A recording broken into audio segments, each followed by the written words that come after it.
What's up, everybody, and welcome back. Who needs coffee when you have this kind of fresh mountain air? On today's episode, you're hopping on with me for the last leg of this awesome trip. We are officially pointing the bike south and heading home to Strong Island. So I had to double back to the cabin. Get this, I'm all geared up, bike's running. I get 15 minutes down the road, and then it hits me, my backpack still just sitting on the chair. I've had that thing strapped to me for so long you'd think it'd be impossible to forget. But apparently not. But here's the payoff, because I had to turn around, the GPS rerouted me, and look at this. I swear it's like the mountain paying me back for keeping my camera. Just a theory, but hey, I will gladly take it. Alright, so here's the plan. We're aiming for the town of Cairo, and while we ride, I'll give you my final review of that cabin I stayed at.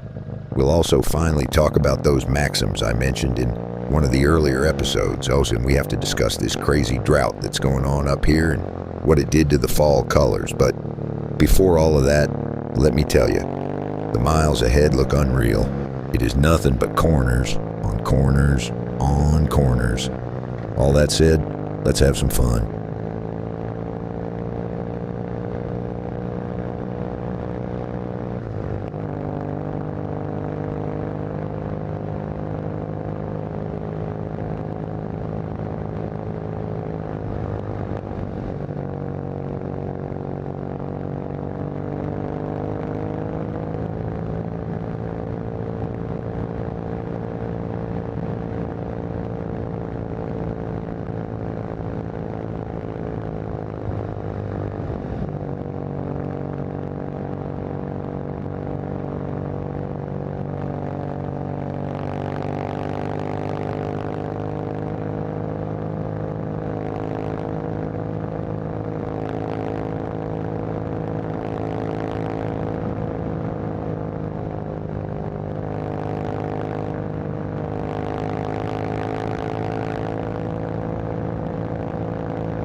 So about that review, the place looks exactly as advertised. It's tucked away on this little creek, which was absolutely bone dry. Turns out they're having a crazy drought going on at the moment. More on that later. But listen, I did have a few gripes with the booking. It's one of those things. It just felt like they didn't really care I was coming. Now look, you guys know me a bit by now. I'm not preppy by any means. I don't need a mint on my pillow, but come on. They could have taken 2 seconds to wipe down the spiderwebs before I arrived. And the hammock, it was just full of leaves. That doesn't happen in a day, know what I mean? Like I said, I'm not picky, but the more I thought about it, I was like, man, maybe that's why the other people didn't stay. But honestly, besides that, that place was amazing, and I can't wait to go back. The location is so well situated. You are smack in the middle of it all. You got Cooperstown not too far away, which is a great ride. And honestly, there are just so many amazing roads up here that you really can't go wrong. For me, this spot checked all the boxes. I wanted to be at the foothills of the Adirondacks? Check. I wanted a little bit of discomfort? Check. And by that, I mean no cell service, cold showers, no heat. I just wanted to be closer to the elements, and more importantly, I wanted a place to have a fire. That's all I cared about, really. So final verdict, I'm giving it a solid 4 out of 5. The only reason it's not a perfect 5, like I said, the cleaning could have been better, and I still think it would be so dope to be able to sleep with that little door thing open, which requires 2 people to open, as per house rules, that is. If you're adding this place to your list, do yourself a favor. Take your significant other. You'll not only get some serious romantic point, and, you know, you'll have someone to open that door with. Anyway, let's get back to the ride.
So along the way, I had to stop for gas, and I ended up grabbing food from this total hole-in-the-wall spot, and I gotta tell you, this lady made me a bomb of a sandwich. I'll link it down below for you guys.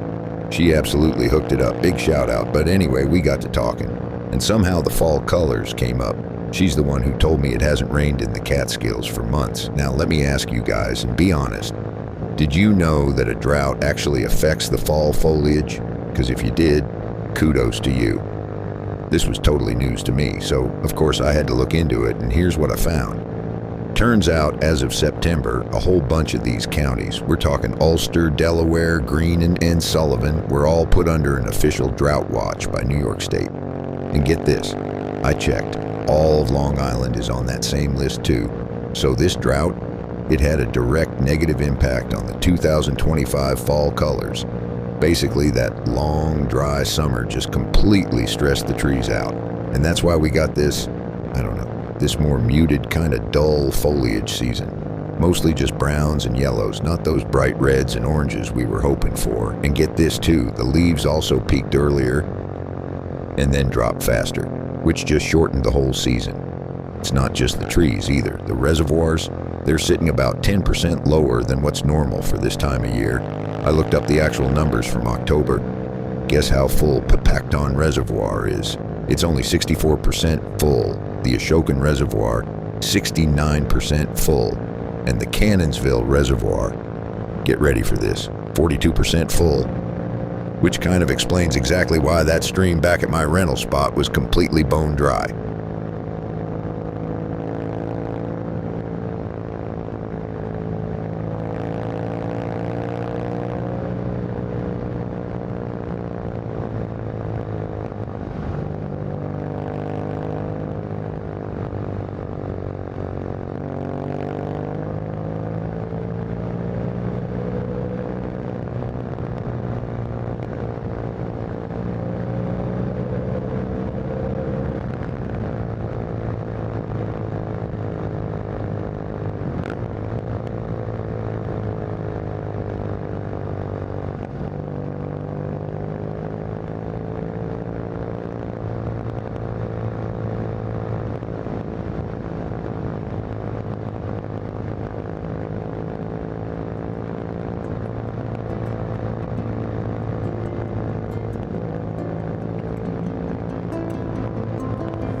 So, as this trip winds down, I've been thinking a lot about those maxims I was supposed to be reflecting on. You know, the big life lesson stuff I was pondering out here on the road, and, well, you guessed it, I'm completely enlightened now.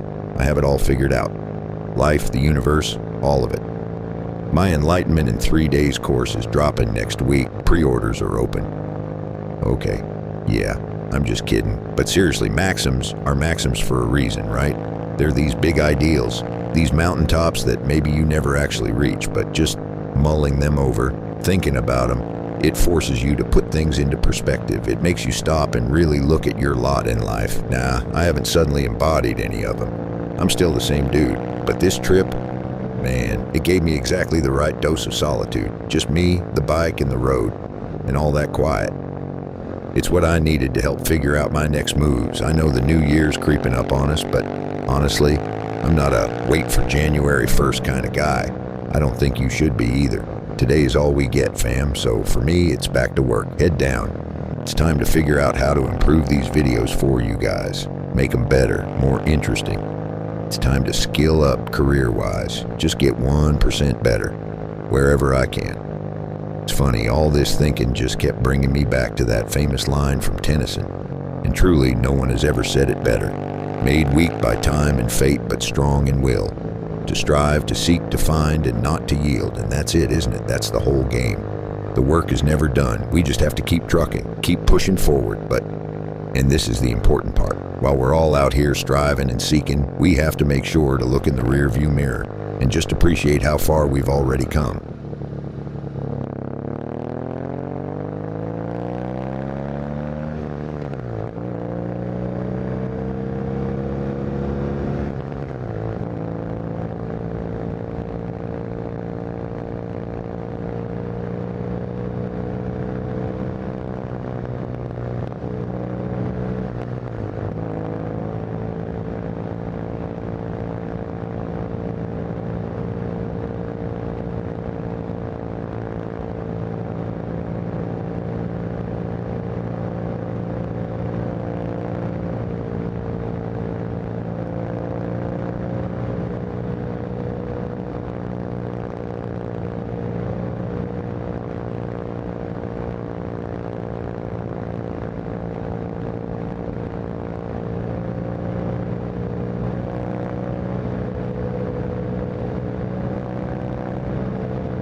Yeah, about that tennis and stuff. That definitely read like a bad journal entry. And let's be honest, I probably needed to hear that pep talk more than you did. While I've clearly failed at inspiring any great wisdom today, you know who hasn't failed? Google Maps. Google Maps just proved me right. This route has been nothing but fun, and I'm having such a great time. What a treat.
I'm not sure if you guys noticed it, but I've been experiencing some weird little shifts on the front end. It's happened a couple of times now and I can't quite place it. I did check the front tire before heading off. I've got a pump with me and I think I'm going to call it a day and make an early stop. Just need to give it a proper look. From here, it's pretty much just, well, a whole lot of highway. All the way back to the city. The real fun part is officially over. But man, this trip was so much fun. For those of you who've seen the whole series, I really hope this inspired you to get out here and enjoy these roads for yourself. I really appreciate you coming along for the ride. It means a lot. This was the perfect way to cap off the season. So that's it for me. I'm going to grab some gas, probably a terrible cup of coffee, and try to crush some miles on the highway. Hopefully, I can make it over the bridge before rush hour. As always, thank you so much for watching. Ride safe, and I will catch you on the next one. Or hey, maybe I'll flick the camera back on right before the bridge, just to show you folks who don't live here how insane traffic really gets. Till next time, line out.